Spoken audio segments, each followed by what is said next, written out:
So, Ruhe bitte, Achtung, Achtung, as we Germans say.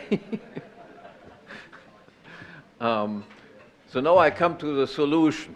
Before I explained the problems, now I hope to explain at least the outlines of the solution to the problem. And I call this solution the idea of a private law society. So if the state, and especially the democratic state, is demonstrably incapable of creating and maintaining social order, if instead of helping to avoid conflict, the state is a source of permanent conflict, and if rather than assuring legal security and predictability, the state itself continuously generates insecurity and unpredictability through its legislation, and if the state replaces constant law with flexible and arbitrary whim, then escapably, of course, the question arises as to the correct, and that must be necessarily non-statist solution to the problem of social order. How do we enforce these rules that I explained at the beginning as efficiently as is humanly possible? And the solution to this is what I call a private law society. And a private law society is a society in which every individual and every institution is subject to one and the same set of laws. There is no public law that grants privileges to specific persons or to specific functions, and there is also no public property in such a society. There is in such a society only private law and private property, equally applicable to each and everyone. No one is permitted to acquire property by any means other than through original appropriation, through production, or through voluntary exchange. And no one possesses a privilege to tax or to expropriate. And moreover, in a private law society, no one is permitted to prohibit anyone else from using his own property in order to enter any line of production that he wishes to enter and compete against whomever he wants to compete. Now, specifically regarding the problem that we want to discuss here, that is, in a private law society, the production of security, the production of law and order, will also be undertaken by freely financed individuals and agencies that compete for a voluntarily paying or not paying clientele, just as a production of all other goods and services. Now, it would be presumptuous wanting to predict the precise shape and form of the security industry that would emerge within the framework of a private law society, but it is not at all difficult to predict a few central changes that would fundamentally and very favorably distinguish a competitive security industry from the present and all too well-known statist production of injustice and disorder. First off, while in any complex society that is based on the division of labor, self-defense will play only a secondary role for reasons that I will come back to in a few minutes. It should be emphasized from the outset that in a private law society, everyone's right to defend oneself from aggression against one's person and against one's property is entirely undisputed. In distinct contrast to the present statist practice, which renders people increasingly unarmed and defenseless against aggressors, in a private law society, no restrictions on the private ownership of firearms and other weapons exists. Everyone's elementary right to engage in self-defense, to protect his life and property against invaders will be sacrosanct. And as one knows from the experience of the not so wild, wild West, as well as numerous recent empirical investigations into the relationship between the frequency of gun ownership and crime rates, more guns imply less crime. Let me just say a few words about this because people are very confused about this.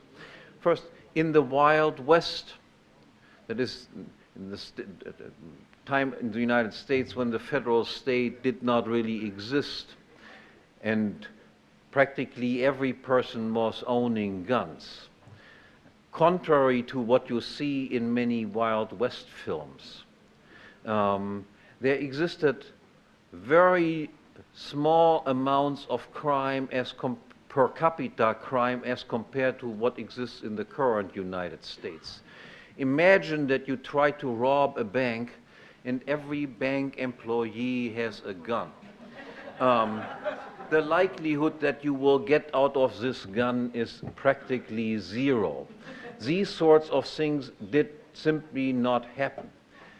These areas were relatively wild, but wild only in the sense that people were willing participants in brawls. So if you did go to a bar and got into a fight, and then people went outside and were shooting it out, that is obviously not crime. We would not interfere if Mike Tyson is boxing against Muhammad Ali, that they are beating each other up. These are willing participants in something like this. Those sorts of things existed in the Wild West, no question about it.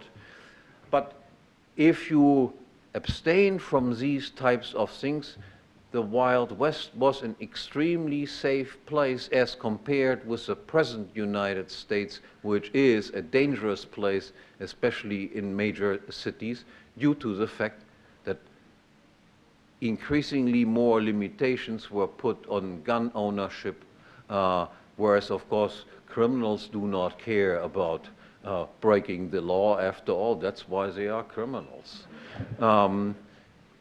Imagine what would have happened if they would not have disarmed the entire British population in recent decades during the riots that you saw recently taking place in London.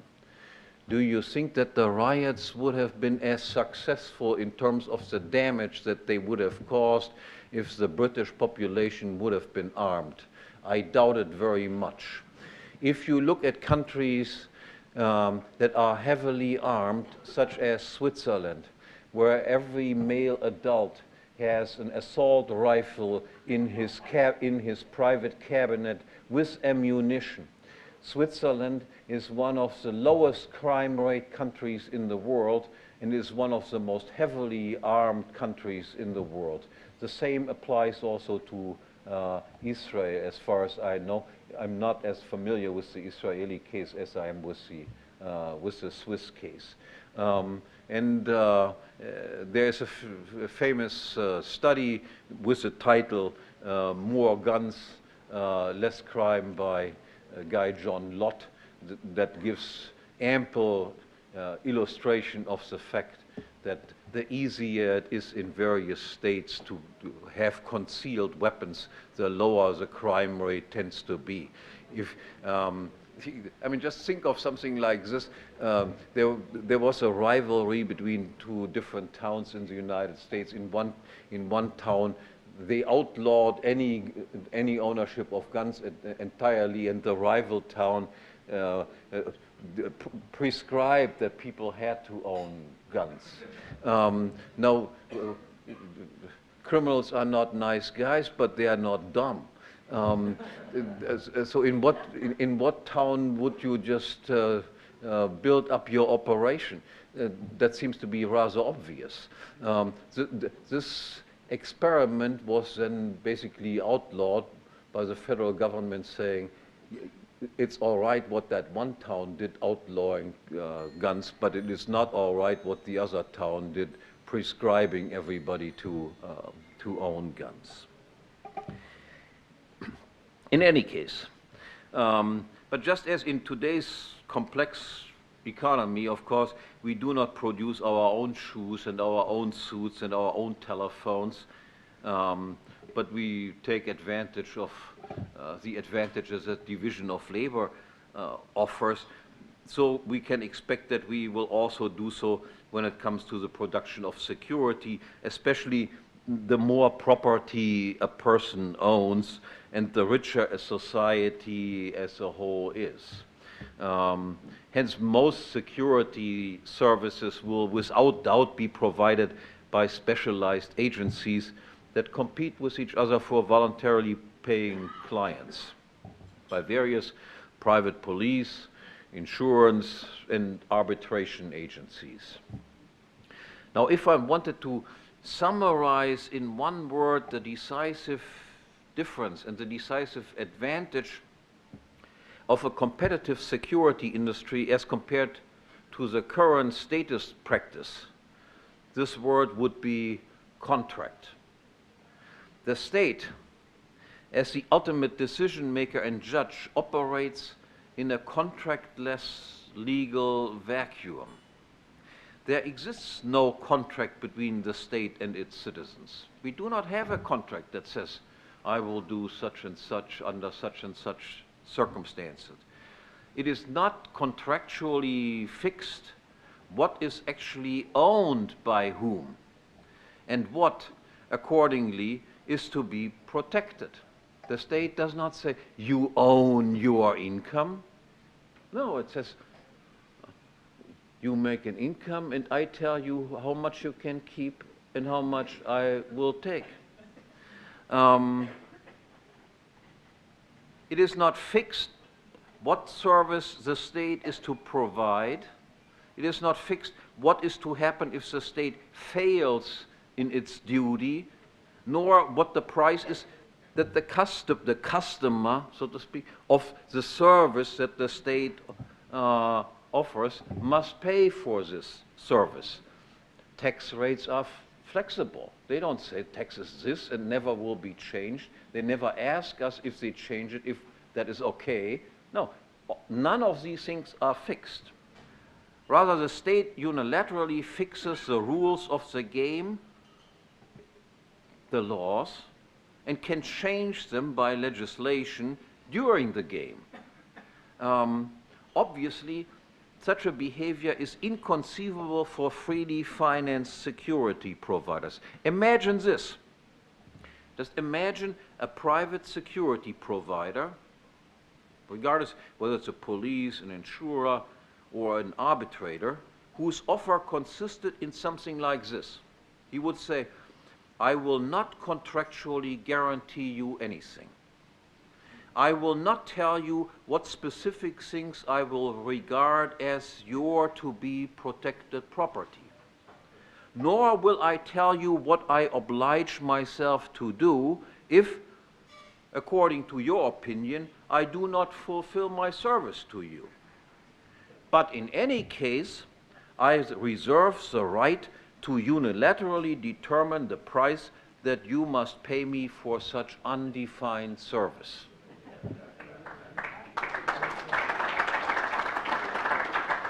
Now, any such security provider would immediately disappear from the market due to a complete lack of demand from the side of customers. Each private, freely financed security producer instead must offer its protective clients a contract, first of all. And these contracts must, in order to be acceptable or to appear acceptable, by voluntarily paying clients contain clear property descriptions as well as clearly defined mutual services and obligations. Moreover, each party to a contract, for the duration and until the fulfillment of the contract, would be bound by its terms and conditions, and every change of the terms and conditions would require the unanimous consent of all parties concerned. So the state, again, let me just emphasize, the state can, of course, just pass different laws as if you are just in a football game. In the middle of the football game, the penalty rules will be changed. Instead of just agreeing on that from the outset or insisting, of course we can change it in the middle of the game, but only if we both agree on in which way they should be changed. Now, more specifically, in order to appear acceptable to security buyers, these contracts must contain provisions about what will be done in the case of a conflict or dispute between the alleged protector or insurer and his own protected or insured clients. That is, if there is a client between the insurance company and the insurance company and the client of this company, nobody would sign a contract unless there would be some ruling what will happen in such a case. And these contracts must also contain provisions what will happen in the case of a conflict between different protecting agencies or different insurers and their respective clients. Everybody knows there can be also conflicts between different insurers. What will we do if there is a conflict between this insurer and that insurer? And each insurer will have to have provisions in its contract what procedure will be put in motion if that case arises, because everyone knows that case, of course, can arise also. And in this regard, only one mutually agreeable solution exists.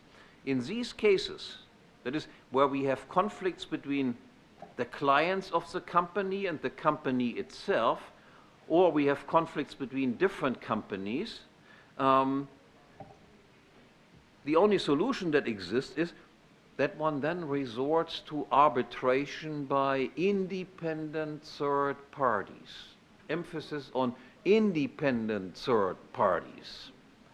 And these independent third parties that are then used as arbitrators in cases of conflict between someone is insured and the insurance company or different insurance companies, these independent third parties must be parties that are trusted by both parties to the conflict. And in addition, these third parties are also freely financed arbitration agencies that again stand in competition with each other, with other arbitration agencies.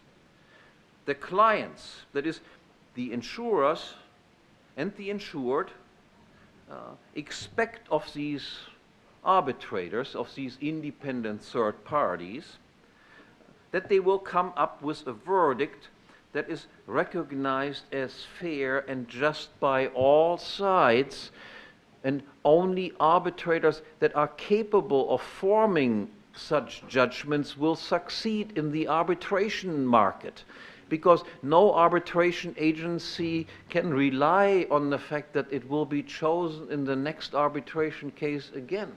You can turn to different companies if either of the conflicting parties is dissatisfied with the service performed by these arbitration agencies. Arbitrators that are incapable of forming judgments that are considered to be fair by all conflicting clients, and which are viewed as biased or partial, will simply disappear from the market. I'll come back to this topic a little bit later again. Now, from this fundamental advantage, that is, that there exists a contractual relationship between agencies that allegedly protect you and you who wants to be protected, a number of additional advantages follow. First off, competition among police and among insurers and arbitrators for paying clients would bring about a tendency toward a continuous fall in the price of protection per insured value, which makes protection increasingly more affordable, also for poor people, so to speak, whereas under monopolistic conditions, the price of protection will steadily rise and become increasingly unaffordable. I mean, what we pay for protection currently goes up every year. On the other hand, the protection that we are actually receiving gets worse and worse from year to year. Furthermore, as I have already indicated, protection and security are goods and services that compete with all other goods and services. If more resources are allocated to protection, fewer resources can be expended on cars, on vacation, on food and drink, for example. And also resources that are allocated to the protection of person A or group A, let's say people living on the west coast of Australia, compete with resources expended on the protection of people B living on the east coast of Australia. And as a tax-funded protection monopolist, the state's allocation of resources will be necessarily arbitrary. Why do they spend more on this group than on that group? How much should be spent in total on protection? Conceivably, you can protect people by equipping everyone with a personal bodyguard and a tank and a flamethrower put on top of it. Do we need that much protection? Or would be one policeman per 1,000 people with a stick be sufficient? How do we decide these sorts of things? The market decides these sorts of things. How much milk we produce, who wants to have how much milk, where will the milk be delivered. When it comes to states deciding how much to provide of what to whom, they have no rational way to decide, because consumers do not buy these things. They make the decision for consumers of whose desires and needs they have not the faintest idea. As a tax-funded protection monopolist, the state's allocation of resources is always arbitrary. There will be overproduction or there will be underproduction of security as compared to other competing goods and services, and there will be overprotection of some individuals, groups or regions and underprotection of others. Of course, most of the protection will be for the state officials themselves. They always make sure that they have plenty of bodyguards surrounding them, even though they should be the ones that deserve to be unprotected.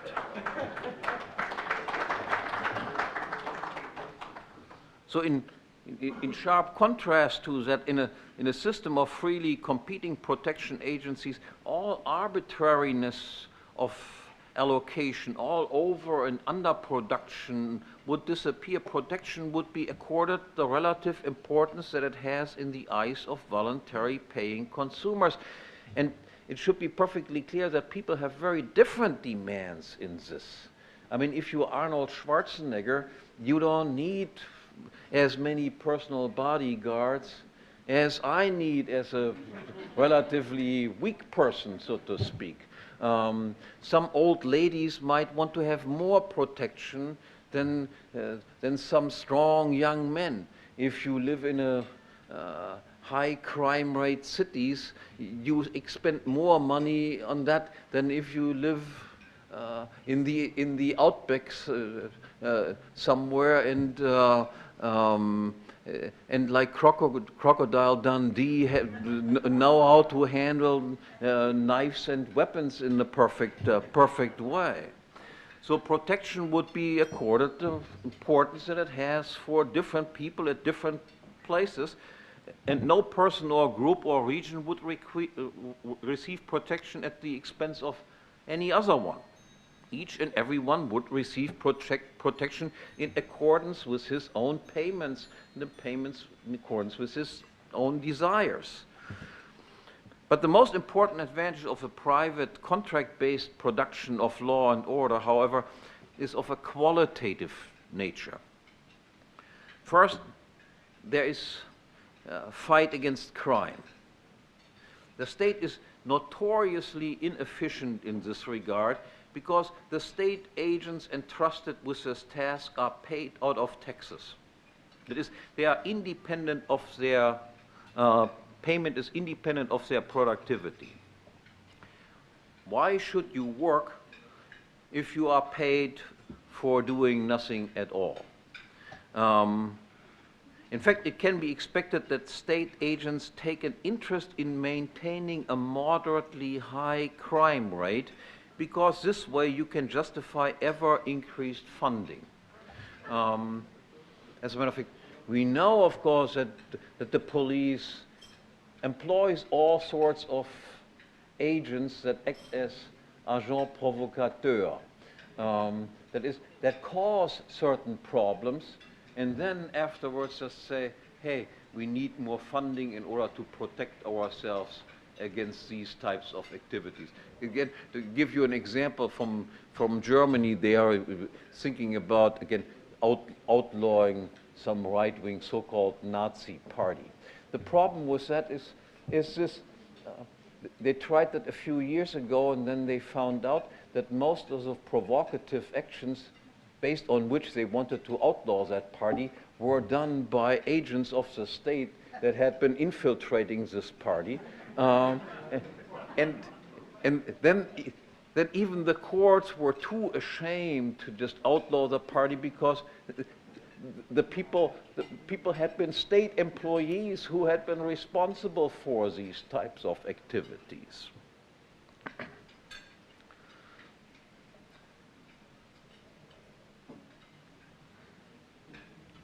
In fact, what we can expect is that state agents take, as I said, and even worse is for state agents, the victims of crime and the indemnification, the compensation of such victims plays at best a very negligible role. The state does not indemnify the victims of crime. The state claims that it protects us from crime, from murderers, robbers, and so forth. But if it fails in that task, they don't do anything to just make good. To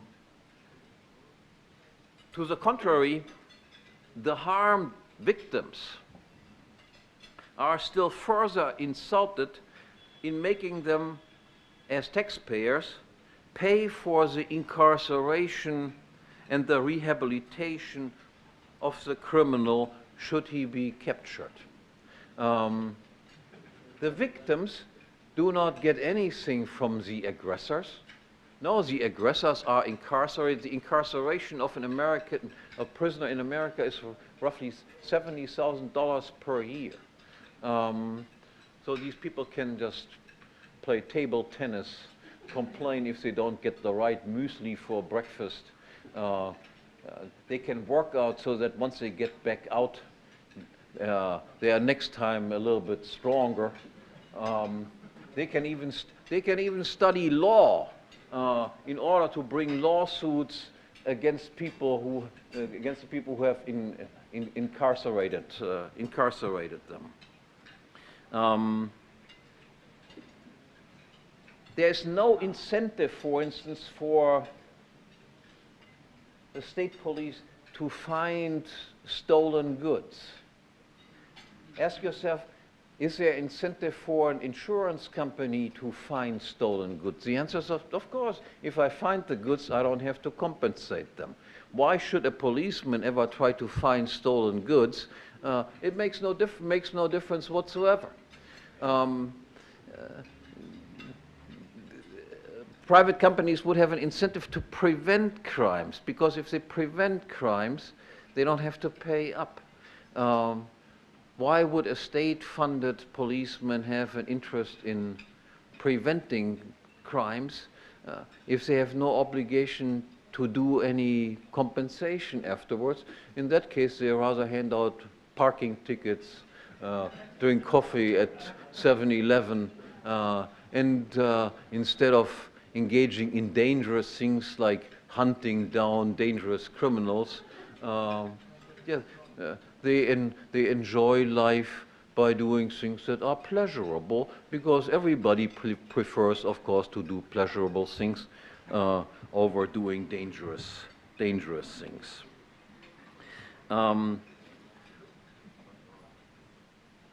Private security providers, in particular insurers, as I said, because they have to indemnify their clients in the case of an actual damage. Otherwise, they would, of course, find no client whatsoever. They must operate in an efficient manner. They must be efficient in the prevention of crime, because otherwise they would have to pay up. If a criminal act cannot be prevented, they must be efficient in detecting and recovering the stolen loot. Otherwise, again, they would have to pay up. And particularly, they must be efficient in the detection and in the apprehension of the criminal, for only if the criminal is apprehended is it possible for them to make him pay for the compensation owed to the victim and thereby reduce their own cost. So all very, very different. Simply the incentive structure is an entirely different one than the incentive structure that is faced by tax-funded protection agencies. In addition, a private, competitive and contract-based security industry has a general peace-promoting effect. Now, states are, as I have indirectly already explained, by nature aggressive institutions. They can cause and provoke conflict in order to then solve it to their own advantage. Or to put it differently, as tax-funded monopolists of ultimate decision-making, states can externalize the cost associated with aggressive behavior onto other people, that is, onto the hapless taxpayers, and accordingly will tend to be more aggressive vis-à-vis their own population as well as vis-à-vis foreigners. Again, a simple riddle. Would the United States have gone to war against Iraq if Bush and his cronies had to pay all the costs associated with it out of their own pocket? The answer should be clear as daylight. If you can make other people pay for your own ridiculous aggressive policies, hey, you tend to be more aggressive than you normally would be. So again, competing private insurers are by nature, however, defensive and peaceful. On the one hand, this is because every act of aggression is costly. And an insurance company that would engage in aggressive conduct would require comparatively higher insurance premiums. And that involves a loss of clients to cheaper, non-aggressive insurers. And on the other hand, it is not possible to insure oneself against every conceivable risk. Rather, it is only possible to insure oneself against accidents, that is, risks over whose outcome you have no personal control, and to which you do not contribute anything. To give, for example, it is possible to insure yourself against the risk of death and the risk of fire. But it is impossible to insure oneself against the risk of committing suicide tomorrow, or to burn down your own house. Similar, it is impossible to insure oneself against the risk of business failure. If you could do this, I would insure myself, and then the next day I just mess up my business, and then I could collect the insurance premium. You cannot insure yourself against such things like this. You cannot also insure yourself against unemployment. I mean, there is something, of course, that's called unemployment insurance.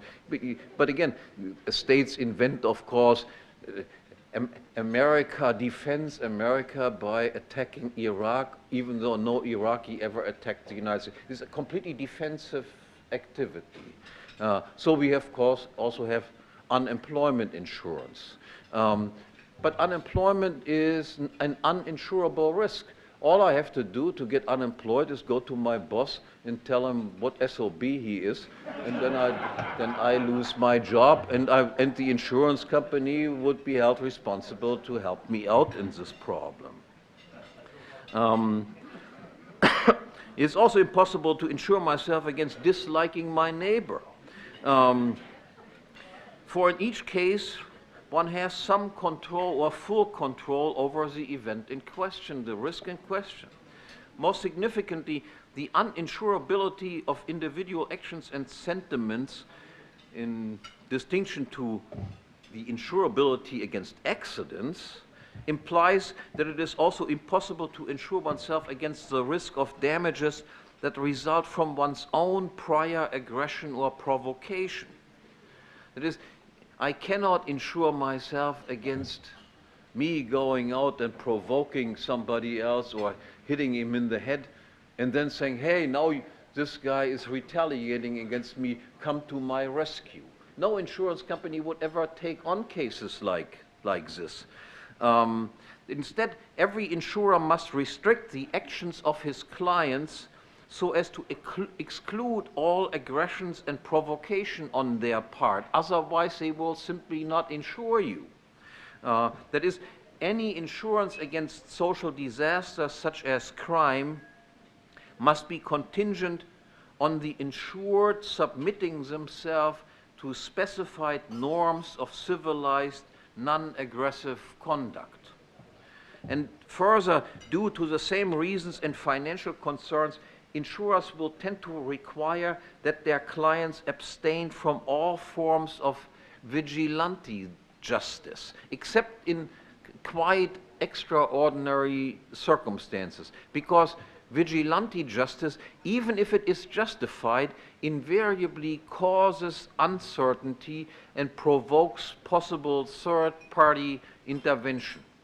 And by obliging their clients instead to submit to regular and publicized and open procedures whenever they think that they have been victimized, these disturbances that are associated and the associated cost with these disturbances can be largely avoided.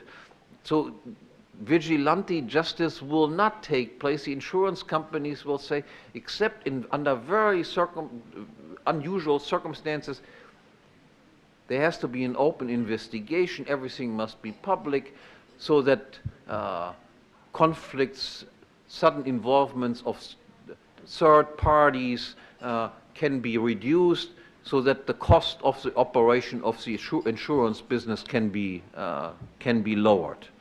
And by obliging their clients instead to submit to regular and publicized procedures whenever they think that they have been victimized, these disturbances and associated costs can be largely avoided. And lastly, it is worthwhile pointing out that while states as tax-funded agencies can and do engage in large-scale prosecution of victimless crimes such as illegal drug use, prostitution, and gambling, these so-called crimes would tend to be of little or no concern within a system of freely funded protection agencies.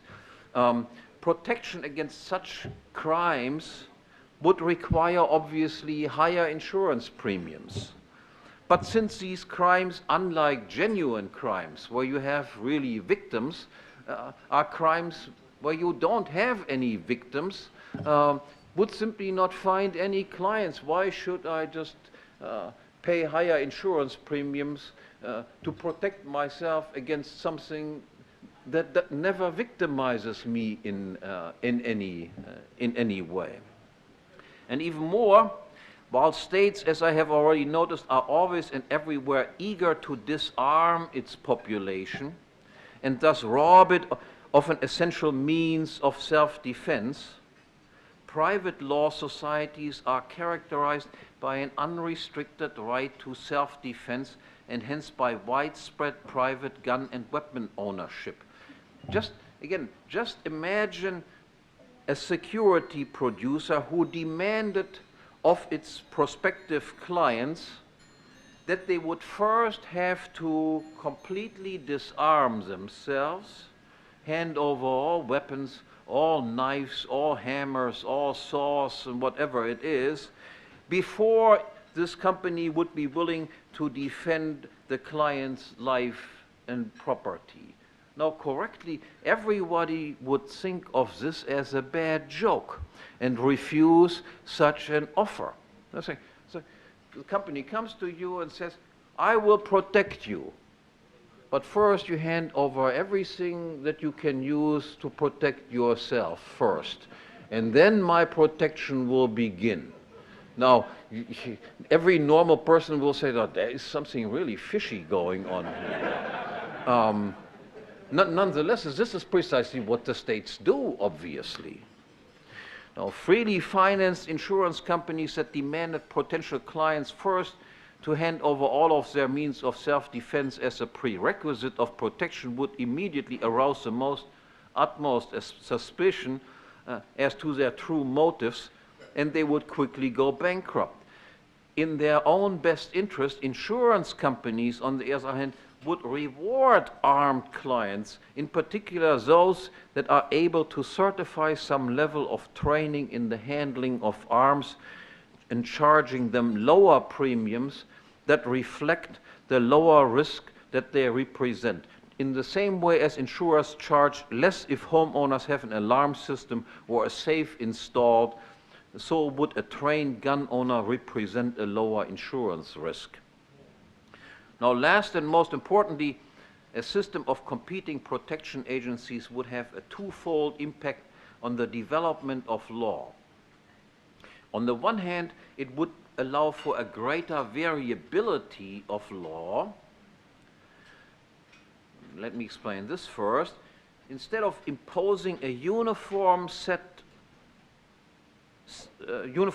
of standards onto everyone, as that is the case under statist condition, protection agencies could compete against each other not just by price, but also through product differentiation.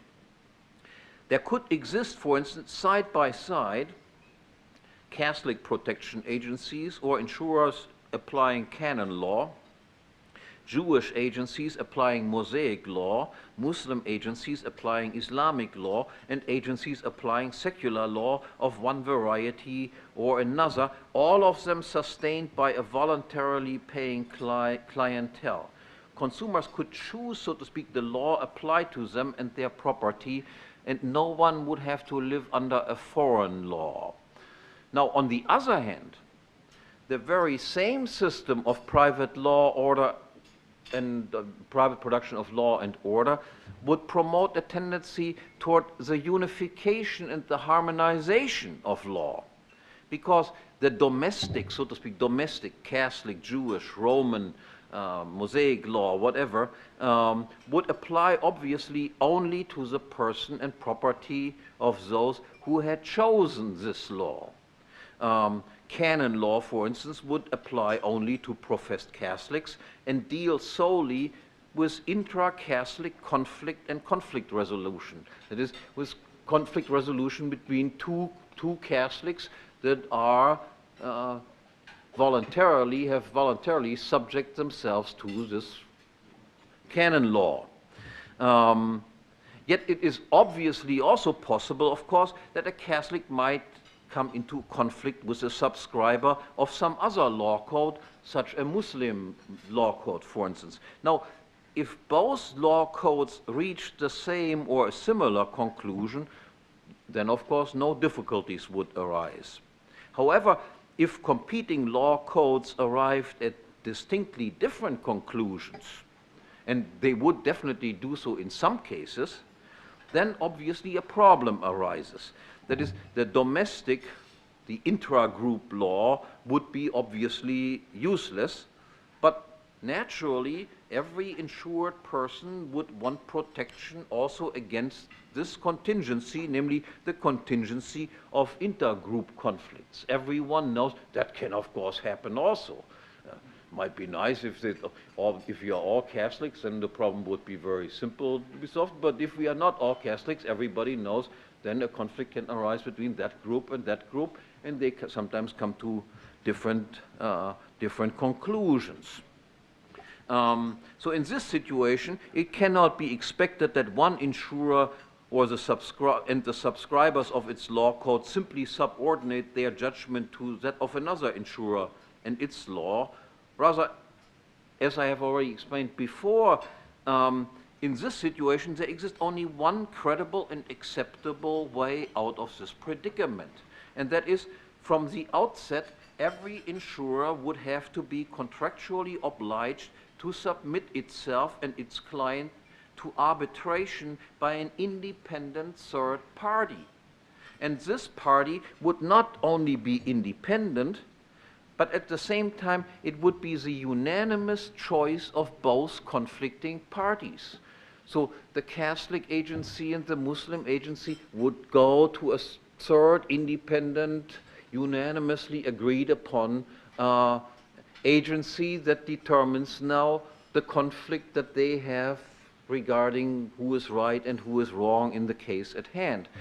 And it would be agreed upon the third party because of its commonly perceived ability to find mutually agreeable, fair solution in cases of intergroup disagreements. And if an arbitrator failed in this task and arrived at conclusions that were perceived as unfair or biased by either one of the insurers or their clients, this person or this agency would not likely be chosen as an arbitrator in the future again. And as a result then of this constant cooperation of various insurers and arbitrators, a tendency toward the unification of property and contract law and the harmonization of the rules of procedure, evidence, and conflict resolution would be set in motion. So again, it's important to realize that a variety of law codes does not at all exclude a development toward a harmonization of laws as soon as it comes to conflicts between these rival law codes. Quite to the contrary, there is a pressure to then develop universal law codes that apply, so to speak, to all these different law codes that are applied to internal groups. So a tendency towards the unification of property and contract law and the harmonization of the rules of procedure, evidence, conflict resolution would be set in motion. So in buying protection insurance, every insurer and every insured becomes a participant in an integrated system of conflict avoidance and of peacekeeping. Every single conflict and every single damage claim, regardless of where and by or against whom, would fall exactly in the jurisdiction of one or more specific insurance agency and would be handled either by an individual insurer's domestic law or by the international or universal law provisions and procedures agreed upon by everyone in advance by agreeing on third-party arbitration. And so as a result, instead of permanent conflict and injustice and legal insecurity as we have it under the present status conditions. In a private law society, we would get the highest degree of peace, justice, legal security, and safety.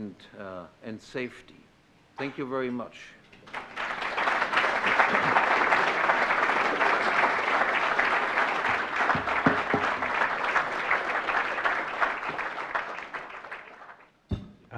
Can I ask a question which I guess is appropriate for the time?